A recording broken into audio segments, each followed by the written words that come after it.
Good morning, family. Peace, peace, and blessings. How are you this morning? Had a late evening yesterday. Wanted to give you some updates. So I talked yesterday to Sister Rolanda, the mother of her murdered son, Shaheen, was murdered by the BART police on January the 3rd, 2018 in Oakland, California.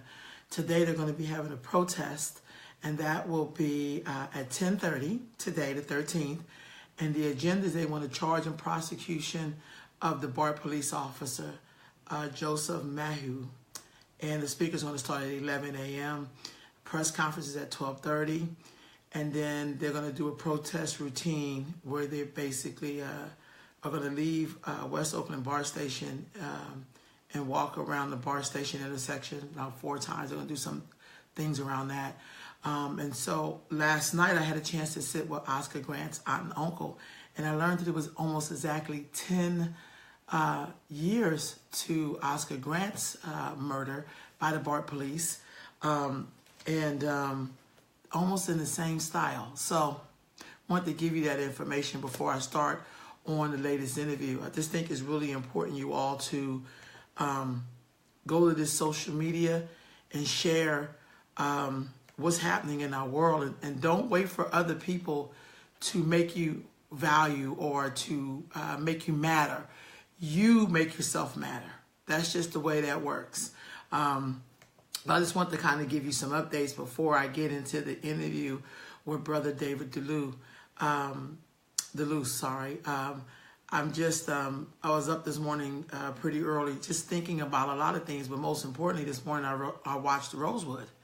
And in watching Rosewood this morning, it really brought home to me the brutality that our people have experienced since coming to these shores. And I think sometimes with some of us, not all of us,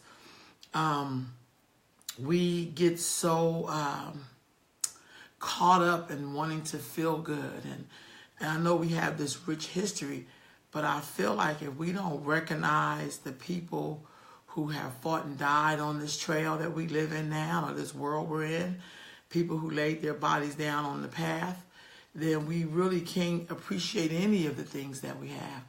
And I really believe that we keep getting these reminders, like the young man that was murdered by the BART, Brother Shaheen, the brother who, who was murdered by the around the BART police.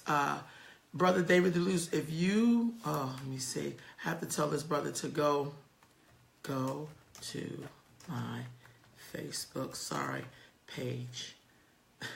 You know, a lot of these talks is like being at home with your peoples when you're talking. But what I was trying to say is that, so after talking with the mother yesterday of the slain young man that the protest is the day for, I got home pretty late because we also ended up meeting with some other people who also were relatives of people who were slain by the BART police in this case. And just talking about just our existence in America. And even though I know that we're these peaceful people, I guess, and I'm saying I guess because I don't know if we use that, I don't know if we use that as a way of not wanting to address the warrior that exists in us all.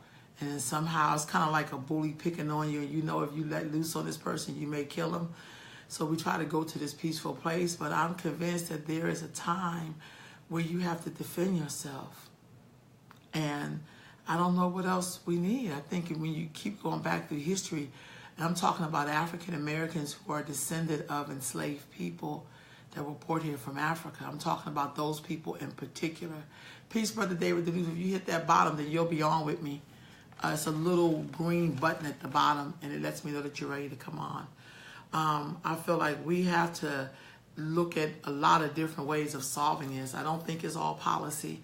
I think, when you look at governments and dynasties, and there's something that we have to do more than just voting. Something has to shift and for us. Like there's some pieces I think we have to go back and study history, because I'm willing to bet all the ideas that people put forward, we've tried them. We've tried them. You know, we we've been trying to live in peace in this country, sorry, for a good minute. So I think we may have to look at, how we are really interacting and the sacrifices that were made before us. Hey, peace, brother, you are on. Oh, I love it. So I can stop talking and get to hear you talking. Great. I'm fixing my camera too because I was like seeing how you would come on. You sound great. Thank you. Thank you. Good to see you. Good to be seen. Good to see you too. Thank you. Thank you. So I'm really psyched up because I said that I would like to talk to you about some of Sacramento's history, particularly as it pertains to African Americans, what our struggle have been.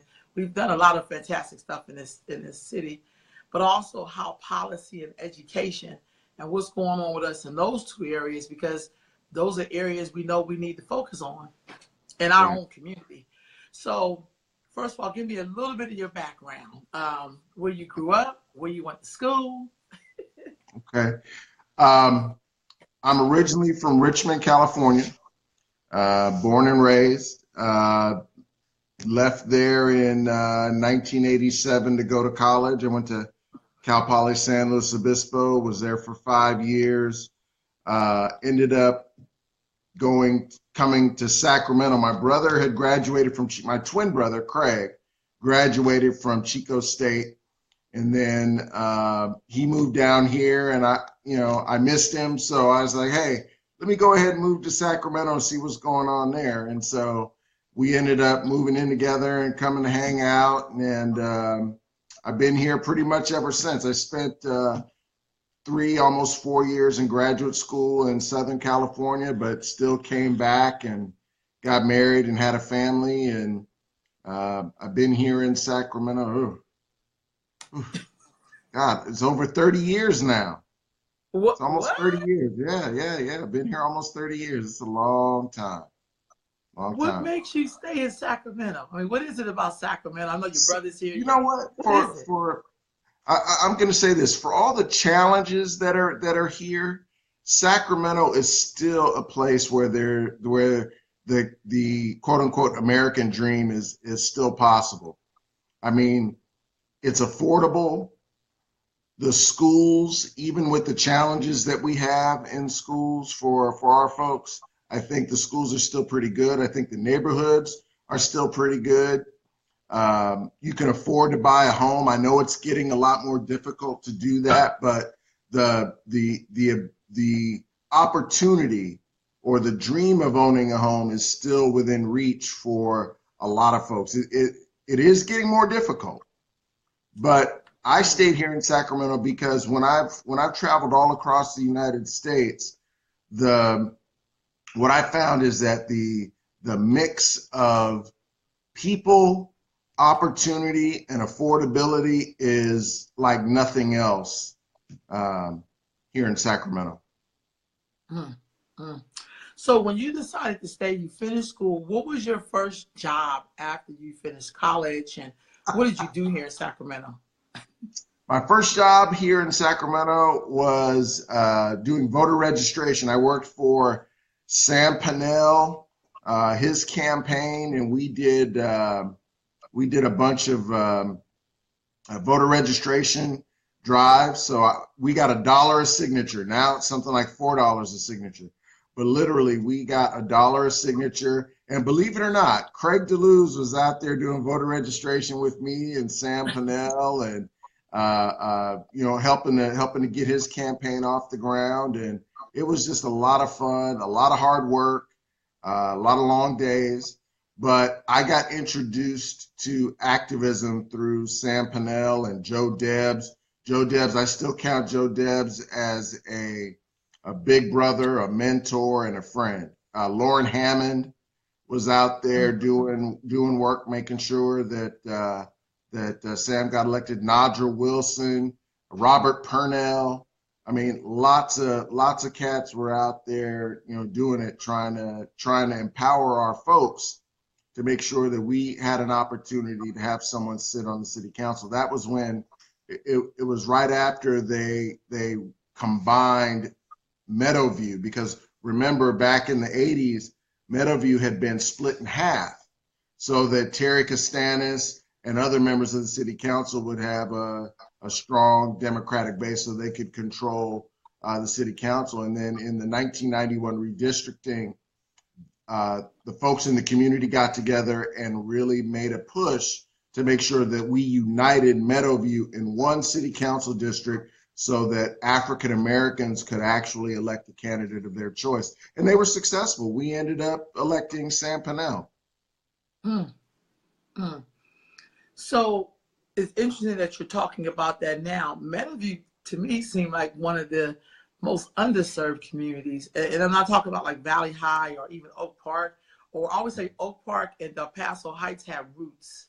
Like you can go there and there's still people's families that's there from the 40s and stuff like that. Like there's roots. Meadowview don't tend to have roots sometimes. Do you know anything about the history of Meadowview and how it was developed, or how, you know, anything about that? I can't really speak to Meadowview in particular, but the one thing I can tell you is that there's literally a cultural difference between folks in the north, in North Sacramento, and folks in the south, in South Sacramento. Folks in the north, particularly our folks, were largely landowners. And this is all from David Coven's book. Dr. David Coven, professor emeritus at Sac State, did an extensive history on the civil rights and political history of African Americans in Sacramento. And one of the things he talks about in his book is that you had sort of the rural agricultural folks in the north that owned large plots of land. So they were a lot more self-sufficient. You know, they own land, they own their own property. They were sort of the up by your bootstraps folks. The folks who tended to settle in the Oak Park and south, wherever we could, you know, downtown, you know, down near where 8th and V, where, oh God, I'm trying to remember the AME church that's down there, but there's an AME church. There was a neighborhood there before they built the I-5 freeway.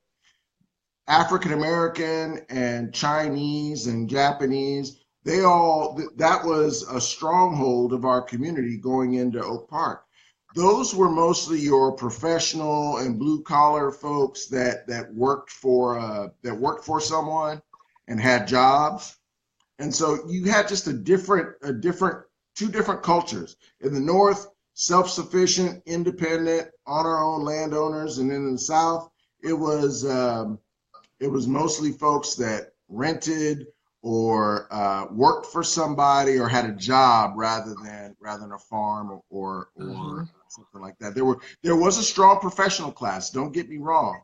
There was a strong professional class. There was a strong entrepreneurial class down in Oak Park and going into Meadowview. Now, remember, Meadowview is a relatively new community. I mean, it was built in the late 60s and early 70s. Okay. So it's Sacramento is very unique. Sacramento does have a very spotted history when it comes to dealing with people of color. Most of the folks who live down in the grid, downtown, East Sac, etc., most of them have in their original deeds, you will see that there are covenants, codes, and restrictions that speak to not being able to sell the property to Negroes or Asians or Jews. Yes. Wow. So there was even right here in sunny California, there was a history of them not being able to purchase where they wanted or where they could. There were limitations on where folks could buy property and where they could own. You know, one of the interesting things that I learned reading David Coven's book is that it took the NAACP, worked by the NAACP. You know, the first city workers were janitation workers. And I'm sorry, sanitation workers. We used to have a holiday, a big cultural celebration called Sanitation Workers Day, because that was the opportunity. Black people, those were the first jobs that Black people could get working for the city. And then the funny part about it, it's not really funny. The sad part about it is that there was a pay differential, that if the Black folks were on the back of the truck and the white folks drove. And so there was they all got paid differently. And the NAACP went to work not only to make sure that Black people could actually get a job, right, could work for the city, but they also fought to say, okay, we're going to make sure that that you allow Black people to drive, because that's where there's going to be an opportunity to make more money. So at the end of the day, what the city did is they started rotating. They paid everybody the same, and they started rotating the positions so that Black folks could drive or be in the back of the truck or do any job for that matter. So that was the 1920s. And then, of course, you see now we just celebrated the hiring of the 2 first female officers in the history of the city of Sacramento, both of whom happen to be sisters. Right. And I think that is Flossie, and I can't remember the other lady's name, but I mean, that is like, to know that we're alive and we're still able to celebrate pioneers in civic history is both sad and exciting, because we shouldn't have had to wait until the 1960s to have the first Black anything. And right, we shouldn't have had to wait until the 1960s, 1970s. Shoot, we shouldn't have had to wait until 2017 to have our first African-American chief. That's so true. But we've had to wait. So, but despite all that checkered history, I still think there's a lot of promise to Sacramento, but it's up to you and me. It's up to us to fight for it. We have to fight for it. Yeah, I agree with that. Let me ask you this, with all of the races that are going on around Sacramento right now. So later on today, I'll have Sister Tamika. Right. Oh God, my brain is going, because I was up really late last night at a meeting in the Bay Area and I had to drive home. But she's running for city council. In Oak Park. In Oak Park. How do we get to know, as just ordinary people, who we really should vote for? Because sometimes I don't really know. Like, sometimes there's not anybody running against anybody in the seat. I'm always fascinated with that. But how do we know who we really should be voting for? I get that question a lot from young people in particular. It's not easy. It's not easy, because all you can literally do is take people at their word. And then you have to look at who's supporting them. I mean, part of it is you are who you hang out with, right? So you have to look at who the people are rolling with. And I think it's important to really look at, I think it's really important to look at who your endorsements are. It's important to look at who has who has an infrastructure. You know, look at their campaign. Go to their campaign headquarters. How many volunteers do they have? How many people are, is there a buzz around their campaign? Are people talking about that person? And if they are talking about them, what are they saying? Is it good? Is it not so good? And I think there's Craig. He made a very good point. Endorsements beyond those who are already elected. That's true. What neighborhood people are putting their names behind the candidate that's running? Because at the end of the day, any candidate is only as strong as the people that support them. Because if I get in office and I don't have people that are pushing me, and I don't have people who are supporting me and driving me and helping to create energy around my agenda, I'm not going to be effective. So we can elect the best looking, the most down Black brother and sister, but if we're not showing up at city council, if we're not volunteering to sit on boards and commissions, if we're not speaking on the policy issues, we're not going to be able to, those people are not going to be effective. So your original question was, how do we know who to vote for? And I think at the end of the day, we have to look at what their platform is, what their track record is in terms of commitment to those issues that you find important. And then you also, and you know, some people don't like to hear this, but you also have to look at what are their chances of victory.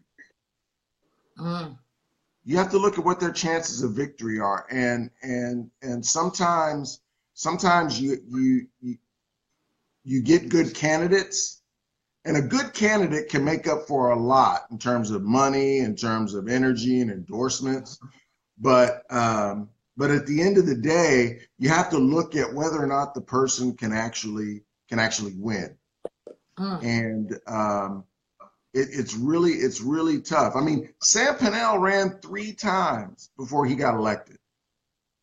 A lot of folks don't remember who Sam Pinnell was, but Sam Pinnell was active in Sacramento Little League Baseball. He was a youth advisor. He worked with kids for a long time, but he was also an activist. And he was, you know, even from the time he was at Sac City and Sac State, he was a young guy with a lot of attitude and a lot of moxie. I mean, and he really wanted to see folks. He really wanted to see folks come up. He wanted to see his community come up. He wanted Meadowview to be as respected as East Sac. And you know what? He did it. He did it, and he didn't make a lot of friends doing it, but he did it. Bonnie, his wife, who took over his seat after he passed, was as effective, if not more, but she had a different style.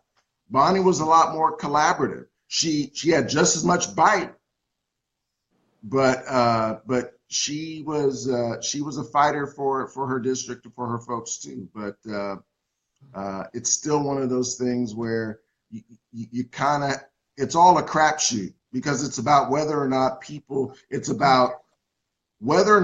going to show up at the polls. And that's the big thing that I want to encourage folks to do, is that no matter what you do, you need to get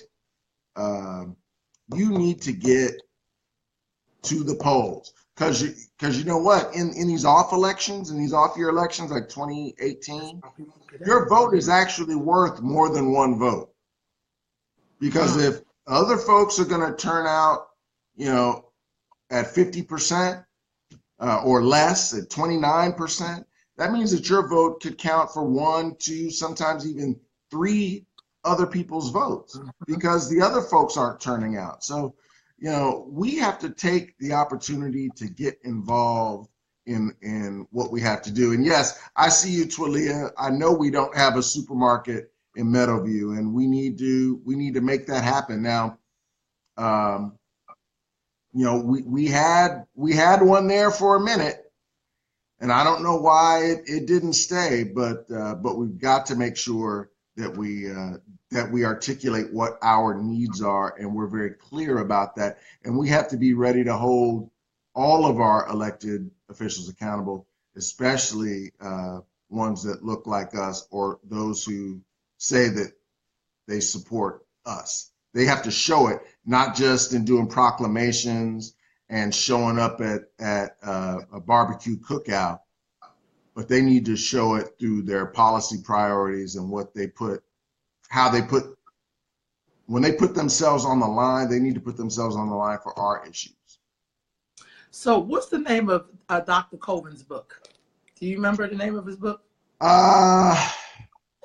I don't remember, but I can definitely post it on your website, on your Facebook page, and get it. But it's something like civil rights in Sacramento, 1870 to 1970, something like that.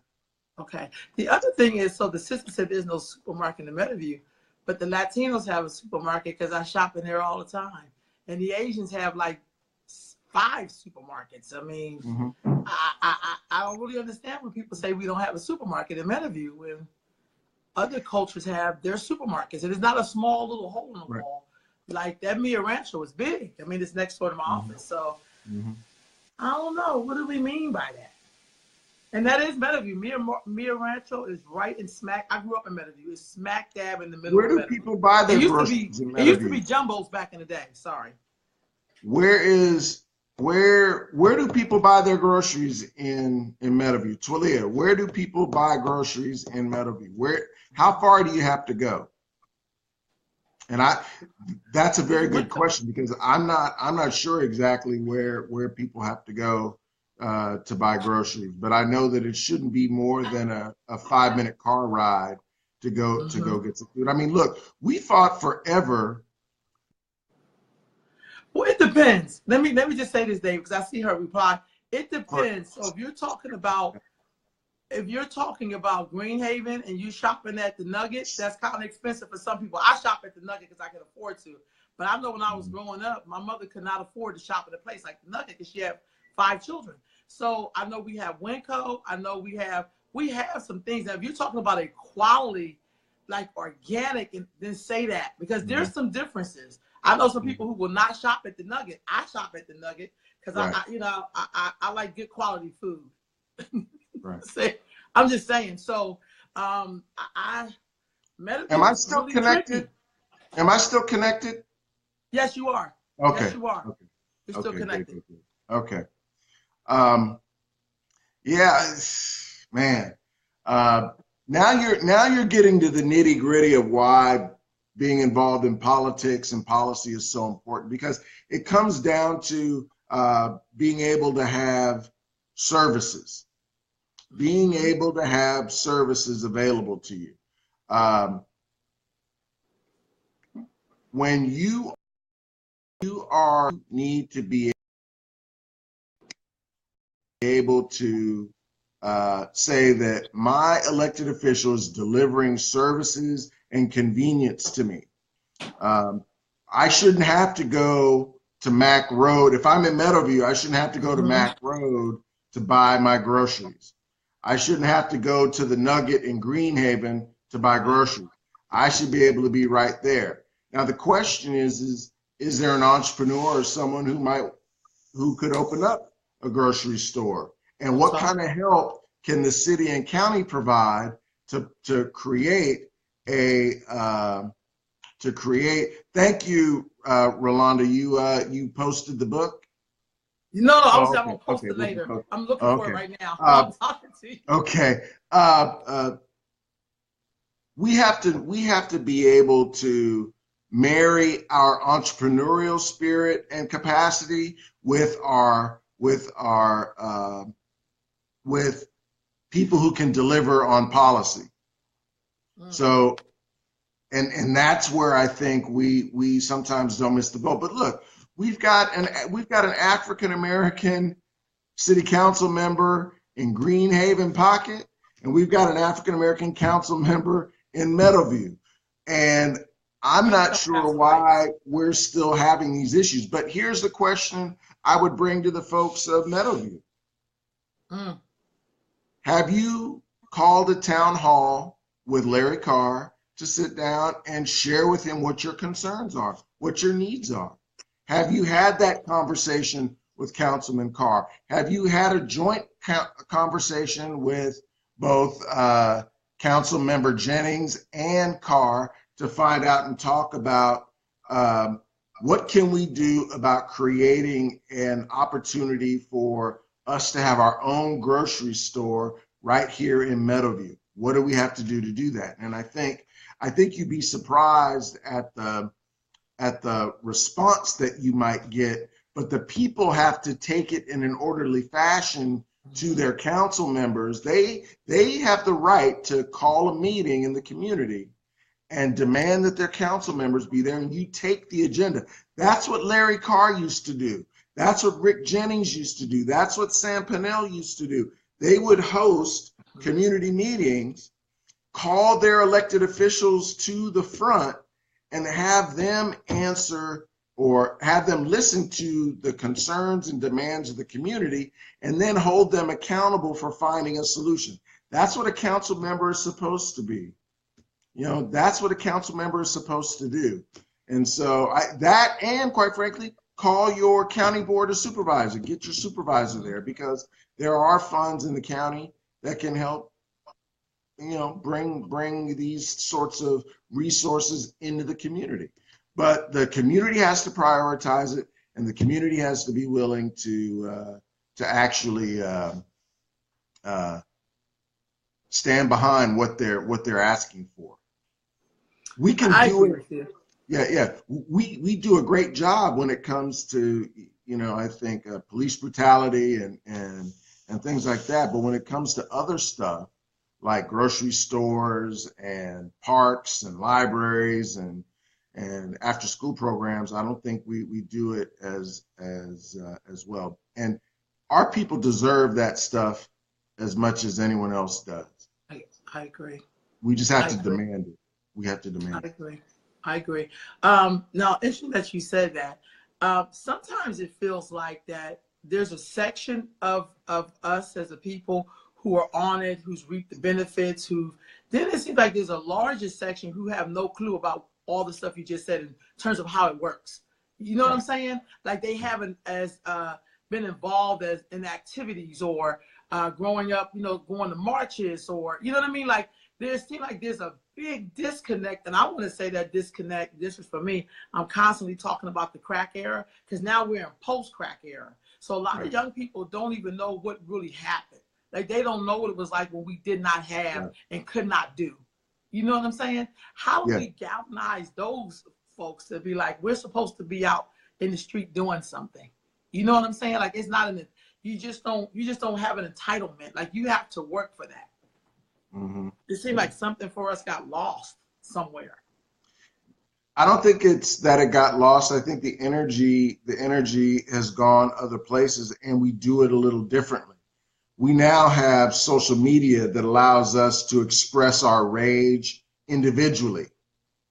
So I can go on my Facebook page, I'm fed a bunch of stimulus, images and stories, and I can type out a response and I can be angry and I can feel like, I've said my piece.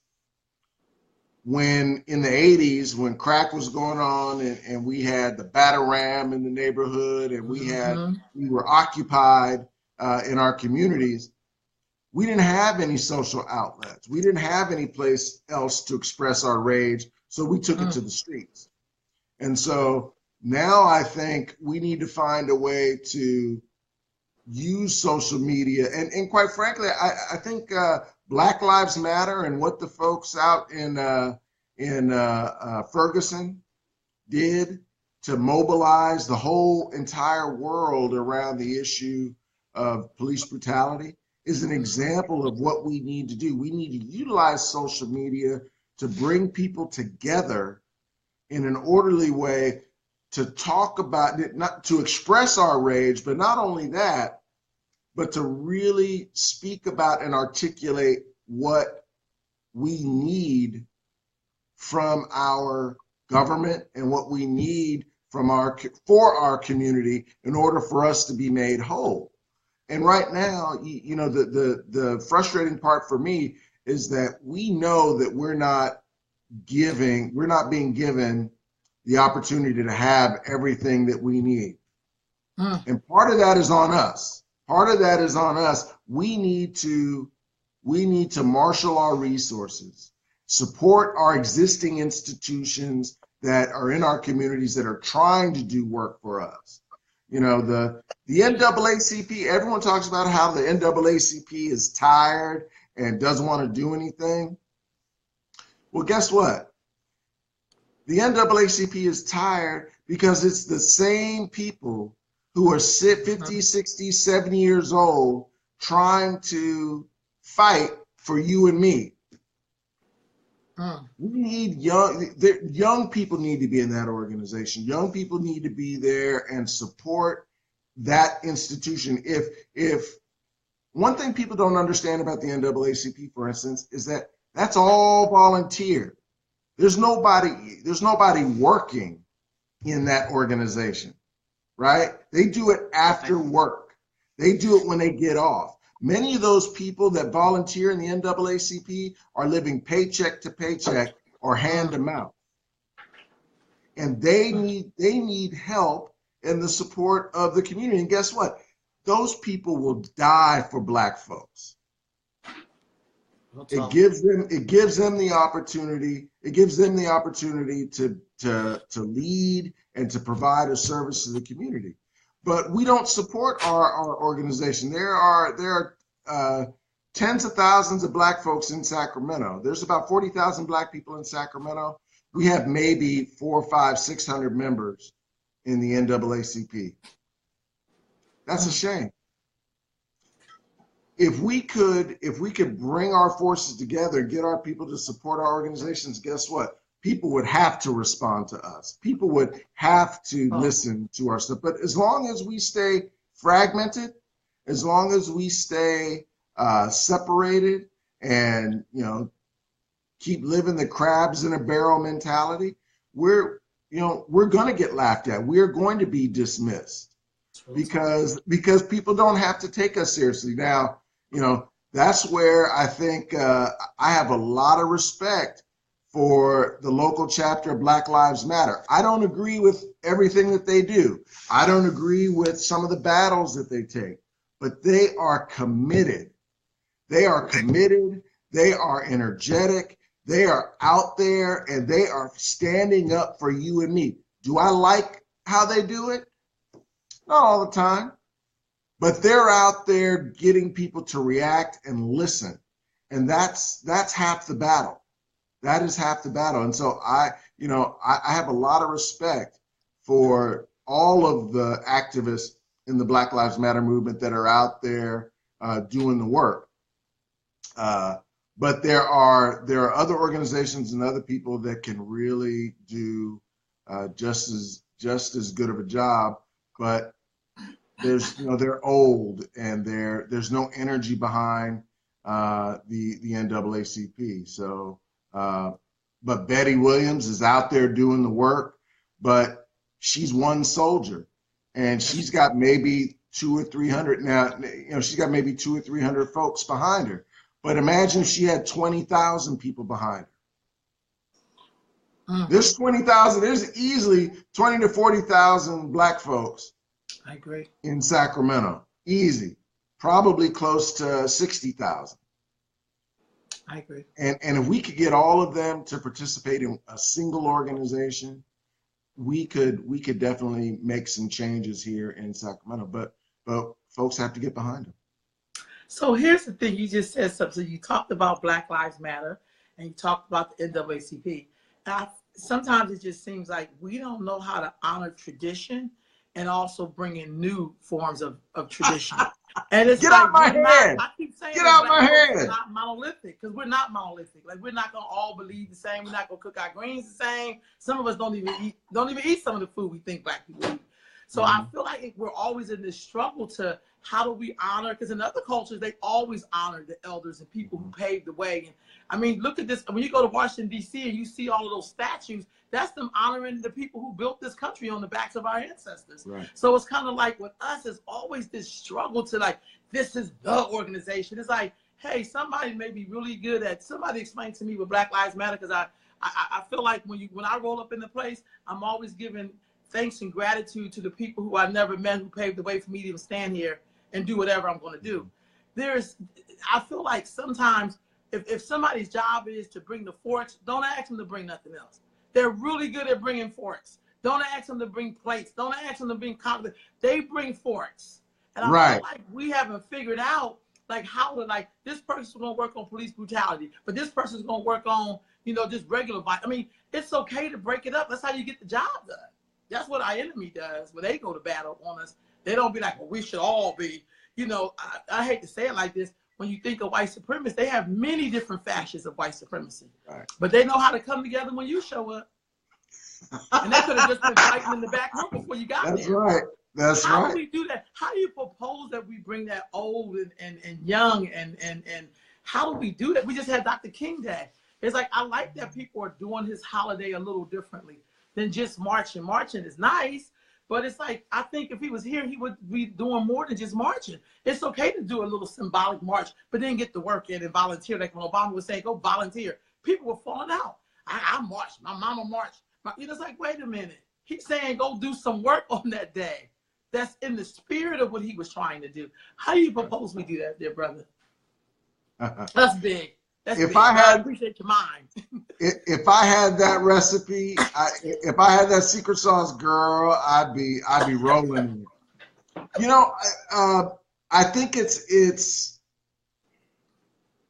a real good question, because I think you and I are pretty close in age, and I think our generation really got kind of stuck because we were part of we were in a generation where the old folks fought tooth and nail to stay in power, and the young folks are running real quick to push us off the stage.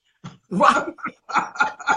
So I'm like, dang, you know, I didn't even get to do my thing, and you guys are pushing me off the stage. That said, I think it's still about it's about coming together and dialoguing, having an intergenerational dialogue about what's important, and then really mapping out. I think your vision is exactly the vision that needs to happen, and that is that, okay, you do your thing. Whoever you can get to do your thing, do that. And I'm going to get whoever I can get to do my thing. And where we can cross-pollinate and it doesn't reduce the authenticity or power of what I'm doing, I'm going to support you. Like, all of us should be able to vote. Real talk.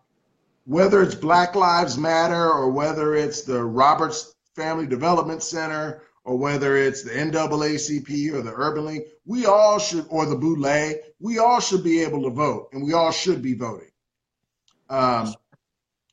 We should all show up when someone in our community is hurt, whether it's economically, whether it's through the criminal justice system. We all should posse up and show support. You know, that is what we need to do. But in terms of letting folks talk about what they want and advocate for what they want, we need to allow them and give them the space to be able to do that. But I think we also, you know, my father was always full of wisdom, and he told me, David, God gave you 2 eyes and 2 ears and 1 mouth. That means you should look and listen twice as much as you talk. So we need to shut up and we need to listen. We need to listen to our young folks. We need to listen, and they need to listen to us, you know, because the same battles that they're fighting, that they think they're treading over new ground, is soaked in the blood and sweat and tears of our generation and the generations that came before them. And they're finding now that they're hitting the same kinds of brick walls that we hit. And so it's not that our work was any less effective than what they're doing. They're doing it differently. They're doing it in a little different way than different tools than what we did. But don't disrespect my work because you're the new shiny, you know, exciting thing, the new next generation. Have some respect. But we also need to respect these young folks and understand that they have capacities and vision that we could never have even dreamed of. Real talk. You know, and so we have to give them the freedom and the space to be authentically them and to advocate for the things that are important to them. Even if we don't understand it, we have to give them the space to push their envelope and push their agenda and to see some things happen. I think what you're talking about too is just respect. Yep. I think sometimes respect just gets lost with us because we haven't had our voices heard. You know, like nobody got to share their story or what happened or whatever. And I think that comes with what your dad was saying, like, you know, pay attention and listen. Like, you don't have to offer up nothing. Sometimes people just want to be heard. You know, it's like meeting someone who did 20 years in prison for standing up for their rights, and then we're going to tell them they ain't did nothing. That's kind of disrespectful. Right. However, if you're a young person, tell me about your struggle, I need to sit and listen to that too. because you know it's kind of all the same thing. Education. How do you think we're doing in education in Sacramento with our children? Can't leave out education. Okay, look, this is just you and me, right? Just you and me talking. Look, this is real because this is exactly this is the challenge that our community is facing, is the education of our kids. Because I think they're being failed all the way around. Mm-hmm. And I'm just going to say it, and I know some folks are going to be mad at me, so you can go ahead and be mad at me, but I don't care. Our kids' parents are failing them. Because at the end of the day, the parent is the first and primary teacher of the child. That's true. And we are handing our kids over to a system in large measure that has proven that it is not effective in delivering educational services to our kids. Our kids are marginalized, they are expelled, they are pushed aside and not given the same amount of respect. And that is a problem. But it starts because our kids, we are not spending enough time with our kids to get them ready for school. Our kids start kindergarten with a deficit. Our kids start school. So before the white institutions get to them, our kids are starting at a deficit. Why? Because we don't read to our kids, because we don't spend time on primary colors and numbers and letters and getting them prepared to be able to function in society. We prepare them physically, but I don't think we do a good enough job across the culture of making sure that our kids are prepared.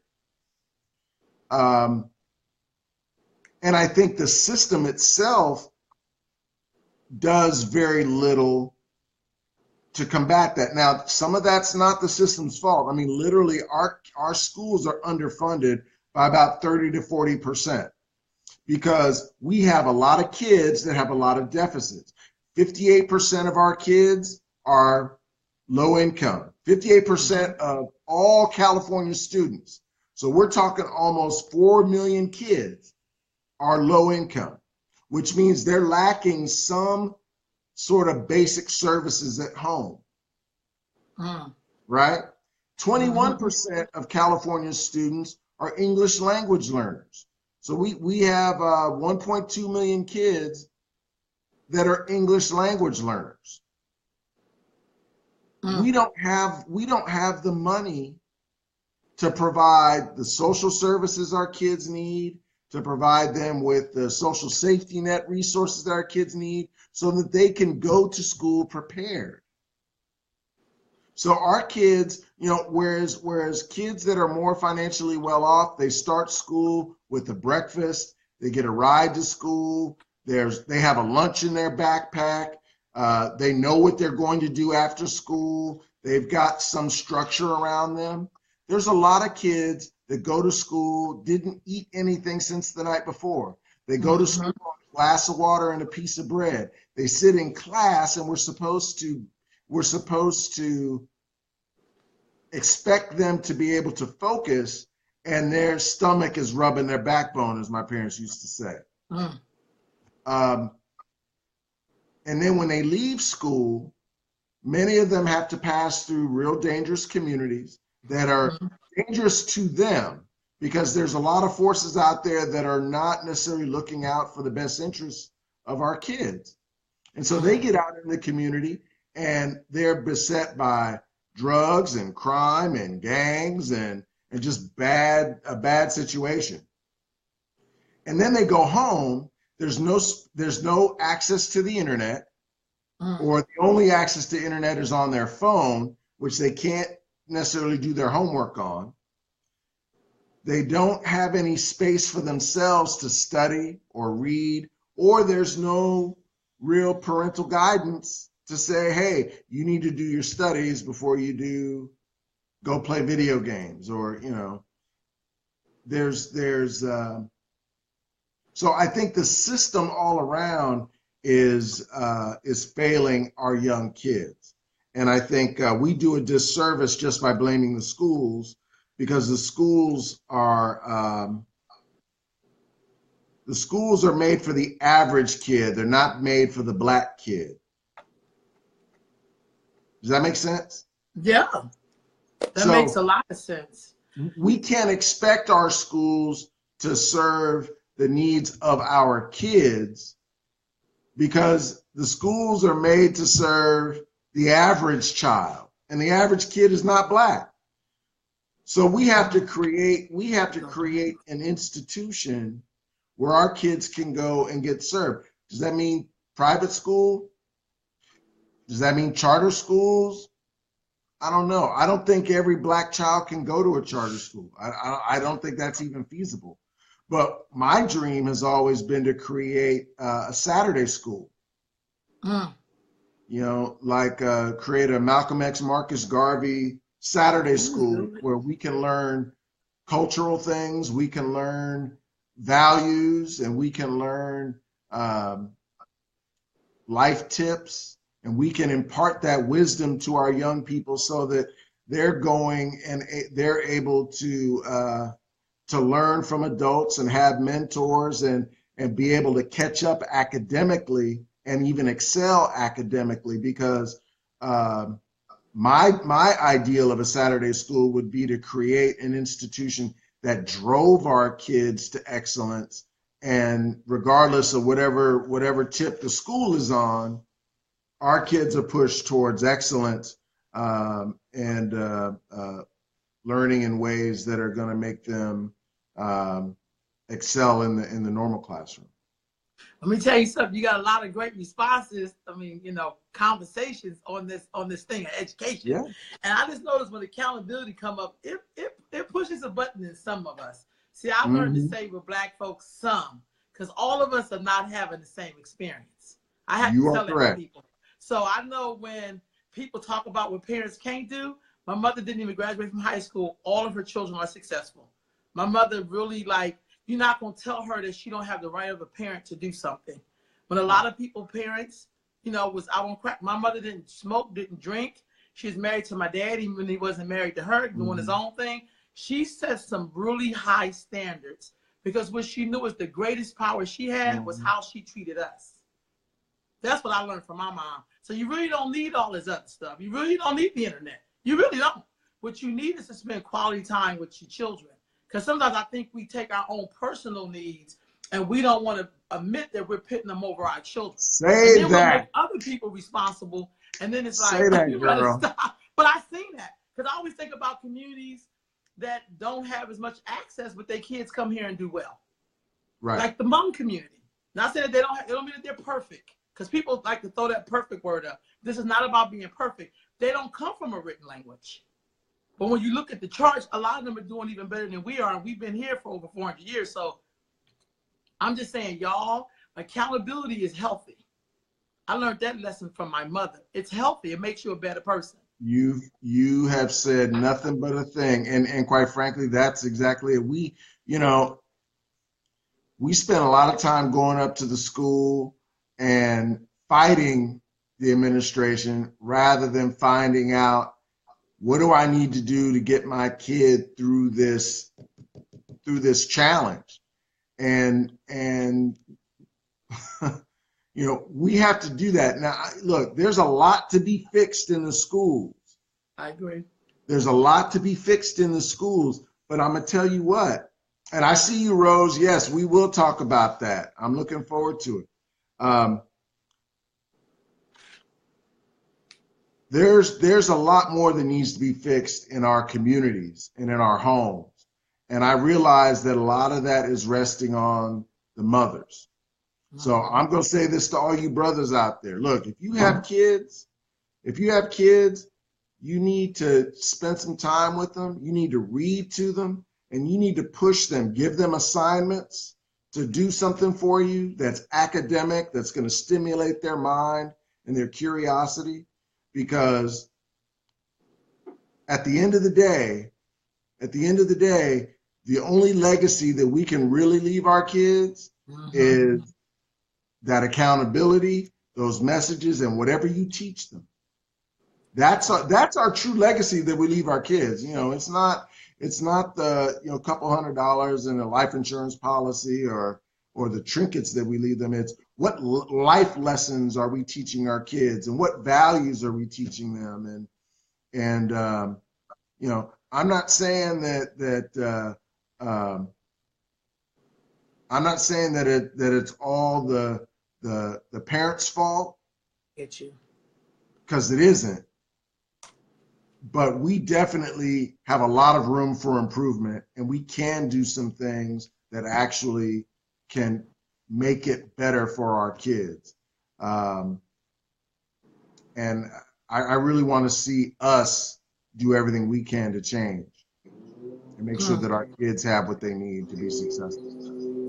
David, give me 4 things that characteristics that you live by to help you do whatever it is that you do to help you maintain. 4 character traits or things you do, or laugh.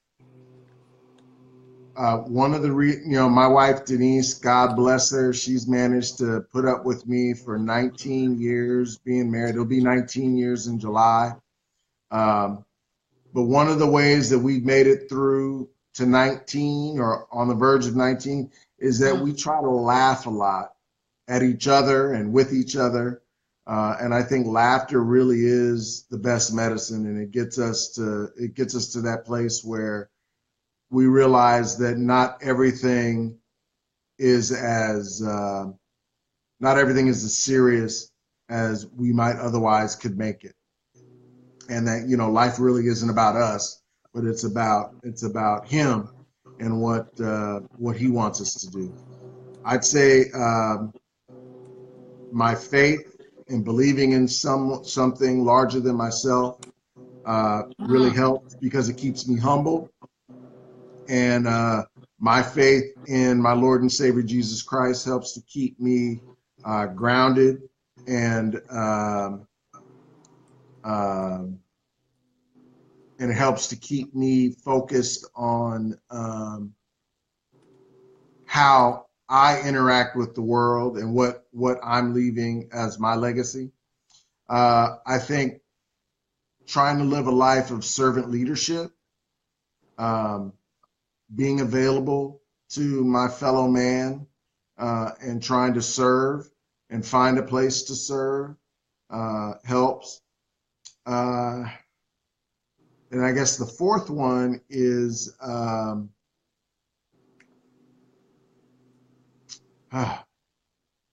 just having fun. Trying to find a way to have fun. Now, I'm a weird dude. I'm kind of nerdy and things like that. But I find little things to do that give me fun and give me a chance to really enjoy what I'm doing. So I'd say those are the four principles or 4 things that I try to live by and are the foundation for keeping me moving forward. So I kind of always do these summaries when I have great talks like this. Because I have a lot of people I really respect, but usually I ask them this question, like, what's 4 things? You know, I did my brother the other day who was visiting out here from Florida. And his 4 things was like, wow, that was what we learned from our mom. But you talked about laughter, to laugh, faith, believing something higher than yourself, living a life of service, like trying to be of servitude, and then having fun. I think those things are great, because getting to work, and especially when you're doing all this kind of work that we've done and continue to do, you gotta laugh. You gotta laugh. I wanted to tell you on Facebook, they have released all of these interviews from like the late 70s, I guess, or the mid 70s to into the early 80s. And it's everything from looking at when Compton turned black, because it wasn't, it gives you the whole history. Is it possible for black people to run something like that? To looking at integration and in the ups and downs of integration. And so for me, when I'm doing the work, I constantly keep looking back to see, well, what did they do? What worked, what didn't work? Where was the breakdown? What part of time do you think we should be studying a little more to give us some more insight to where we are right now? Oh, And that's a wow. big one. And I'm gonna tag some videos on here, y'all, from the YouTube, in case y'all want to check them out. So your question is, what should we be studying? Yeah, Well, when you look at the history for us, like what is the time that you think was really important that we should I be actually looking think at? that there are two periods that are important for us to study. One would be, I think, the period of 1880 to 1930, sort of that 50-year period, because during that time you had black folks really marching towards self-sufficiency and independence. You had the founding of Black Wall Street. You had Ida B. Wells. You had some really great black entrepreneurs and leaders and folks like that. And I think we were on a real upward trajectory. You know, we were moving into a space where we were actually becoming really self-sufficient. We had our own insurance industries. We had our own, you know, there were black dentists. I mean, literally, there was because of Jim Crow, you had a whole black infrastructure that created a lot of wealth, a lot of jobs, and a lot of opportunity for people of color. And I think getting back to understanding how that was done, how that was accomplished in that time, and taking those lessons and bringing them forward to now, I think would be really, really important. Then I think the other period to focus on would be looking at the post-civil rights era. What happened after the death of JFK, MLK, and Malcolm X? You know, what happened after 1968, between 68 and say 1988? What happened in those 20 years that served to gut black leadership, black opportunity, and black entrepreneurship? Because our world literally changed. And I think, Sonia, you're right. The heroin, and before crack, it was heroin in the 70s. You know, we had COINTELPRO that flooded black communities with heroin and other drugs from the Far East. You had the criminalization of drug use. And literally, you had a social safety net that served to remove the black man from the home. You know, I think all those things ended up really crippling a large segment of the black community, the black middle class, the black working class, and that's where I think we ended up having some real challenges. But I think understanding how that happened, and then making sure that we create an ethos and a system that keeps us from having that repeat itself, I think is important. So those would be the two periods that I would probably look at. I spent a lot of time studying the civil rights movement, and I think that's about transitioning us from sort of dependency to independence. But I think it's about, how do we flourish in an independent society, and then how did we respond when our head was cut off? I think would be two areas we really need to focus on. And my last two questions before we wrap this up: how do you propose that we repair? I guess I'm trying to look for the right word. This relationship with black men and his family. How do we do that? Just, I mean, I know you don't have the magic bullet, but how do we begin to really do that? Because I see some trends with men, and a lot of it comes from their mom. Like there's things that they learned that, and then they go and they marry somebody, and then they still are like, it's like they didn't get something that you would probably get from your father or from a man Right. who respects family. How do we start to repair that in our community? Well, I think there's a couple of things that need to happen. I mean, um, we need to create a set of messages that focus on getting Black men to realize that they have a place and a role in the Black family. Because I don't think we have been allowed too long and too much to be able to slide out of that responsibility.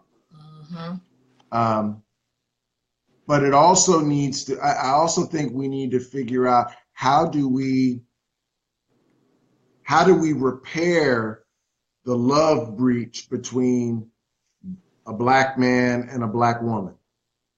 And I think it's cultural.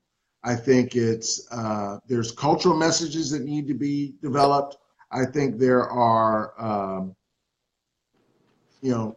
campaigns that need to be run. There needs to be some real work done where Black men can talk to Black women and Black women can talk to Black men, and we can share what our concerns are.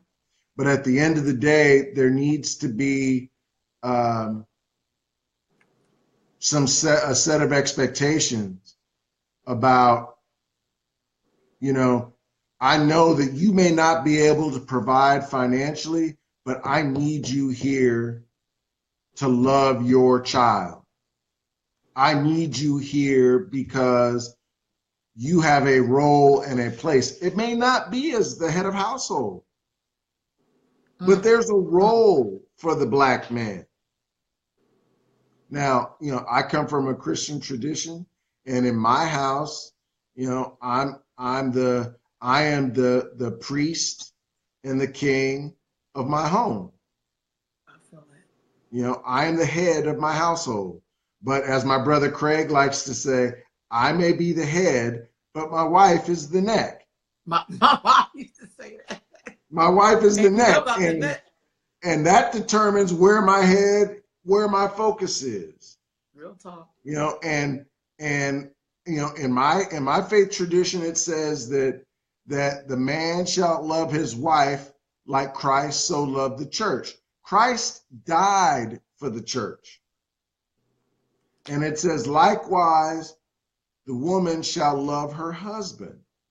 It is a symbiotic relationship. It is not it's not a one on top of the other. My eye is not any greater than my hand. I need both of them. They work in concert. And that's how a man and a woman is. And so we need to have that conversation. We need to teach our young people that we need to teach them how to be partners. Because I'll be honest with you, social media and social culture teaches us that a man is either a little boy or he's a pimp, and a woman is a mother or a hoe. So nowhere are we modeling partners. We need more stuff. We need more Bonnie and Clyde. We need more Beyonce and Jay-Z. We need more of that where they're rolling together. They're going through challenges, but guess what? They're still together. And that's the kind of stuff, because that's the kind of relationship that's real. We all know grandmothers and grandfathers that they can't stand one another, but they're together and they love each other. That's real talk. But it's that commitment, and it's too easy to throw away partners like underwear. And women deserve to be loved and cherished and respected, and men deserve to be respected, loved, and cherished as well. And we need to talk about that, and we need to have that conversation, and we need to model it, and we need to create that opportunity in that space where Black people can love one another, and we need to model it. That's real talk. Last question. This is a big one. That's a big one for me. How do we get brothers to work with each other? How do we get brothers to work with each other? Yes. Who says we're not working together? Well, not some of us you are. Obviously you are. But sometimes I think about men who are doing really good work and trying to push them to the table. You ever talk to me like, oh my God, you should be working with this person? That's what I do. But I know what works for women don't always work for men. That's why I'm asking. How do you propose that we, because a lot of men get hooked up through women. You know what I mean? Hey, you need to call this person. Hey, this person is doing what you're doing. How do we do that? Women are much more collaborative than men. Because men, it's always an ego contest. You know, who's going to be first, who's going to be second, and, you know, who's going to get the bigger piece of chicken, and whose name is first. Women want to get stuff done, you know, and so, you know, some of my best partners in business have always been women, because there's not that battle of egos. There's not that, you know, there's not that desire to one up, or, you know, I met some guys that are like scorpions, right? It's like, you know, the old adage where the scorpion goes to the otter and says, hey man, give me a ride across the lake. And the otter's like, no, man, you're going to sting me. You're a scorpion. I don't trust you. He goes, no, man, I'm cool. I need to get across. Don't worry about it. We're going to make it happen. So he gets on the otter, lets him on his back, and he starts swimming. He gets halfway across the lake, and the scorpion stings him. And the otter's like, dude, you stung me. Why'd you do that? And the scorpion's like, well, you know what? I'm a scorpion. That's what we do. And then they both drown. That's how a lot of brothers are. It's like they can't help themselves but try to come up. And it's frustrating.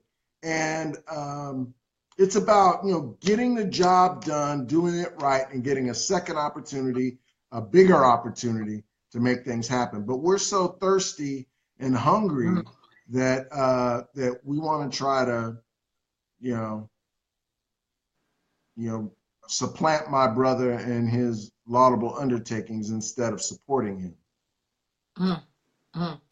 Thank you so much for talking to me this morning, for talking to us. Yeah, great conversations going in this room. I can tell you that. I want to encourage you to have, I don't know if you do, but hit that Facebook Live button and talk to us, because I think we need to, social media is quite interesting. It can be used as a tool to take you off track, or it can be used to a map to take you where you need to go. And I'm really trying to get people who I feel that have a lot to share. It's like we don't necessarily have those elders you can go sit on their porch and they tell you about times before and you get to roll that forward in your time. But I think we can do some of that with social media. So as I finalize this interview with you to wrap it up, what are some marching orders from you to us out there? How can we support a brother like David DeLuz? Well, I think at the end we got to. I wish we had this conversation 2 years ago when I ran for the school board, because it would have been really helpful. You know, are you gonna run again? Huh? Are you gonna run again? I'm not running this time because my coworker is on the same school board, and I don't want to get fired. So, you know, let us know. I'm not going to run again. We don't have any representation really on that. You talking about for Sac City or where? No, Natomas. Okay. Obviously, I don't know much about Natomas. I'm going to, but I don't. I live in Natomas, and my coworker at the California School Boards Association is one of the founding members of the Natomas School Board, and she's up again. And you know, we run at large, and so I don't want to create any office friction by running again. So I'm not going to do that. But I think there are a lot of people, Black folks out here doing stuff. and doing some really good work. And I just want to encourage everyone to listen to your show, to come on your show and to listen to you. And you're a great facilitator. And I just want to encourage you. I just really want to encourage your listeners to continue supporting you, to promote your brand, to promote your platform. And I think there are other folks. Corey Jackson is out here doing some really great work in the film industry. I think there are lots of other activists that are out here actually doing work and making things happen. So I just think that Black folks just need to find a space that they're comfortable in and get active and just let themselves be utilized, get out there, plug in, support, and just be consistent with it. And I think folks will start to see some change. Water, dripping water, running water carved the Grand Canyon. And so it's not going to happen overnight, but over time, with your steady participation and your commitment and your energy, every individual can have a great impact on our community. And it's just about trying to find that space that you're most comfortable in. If you're comfortable around kids, go to Big Brothers Big Sisters. They need mentors for these young men and women that don't have steady adult figures. That's right. There are community groups like Robert's Family Development Center. He needs volunteers. He needs folks out there for the summer. He needs folks to help him provide food and resources for the kids during the summer. He does the Freedom Writers Project, where young people get to read and write and express themselves. He needs people to help support that, even if it's just showing up and saying, "Yes, baby, that's a great job, baby. Oh, you wonderful. Just keep doing it." Even if it's just doing that. We need folks out there doing that kind of stuff. And get out of your house, get off your couch, get out of your house, get from in front of the TV, and get out and get involved in your community. And there are folks right around the corner, right in your neighborhood, that are doing good work. So just get behind them and help them out. Thank you again. I hope to be in contact with you soon, especially when you run for that office. I'm trying to find people like, you need to run. I don't care. That's what I mean. You need to run. Like, we just gotta have our image out there, because that's what led a lot of us to where we are. Just being able to see people that look like you doing it. So I appreciate you. Thank you so very much for having me on. And I will, if there's anything I can ever do to be supportive of you and what you're doing, I will scream your name from the rooftops, girl. I appreciate you. Thank you very much. Thank you, dear brother. All right, family, we out of here. I'll see you at 1:30. Peace. All right.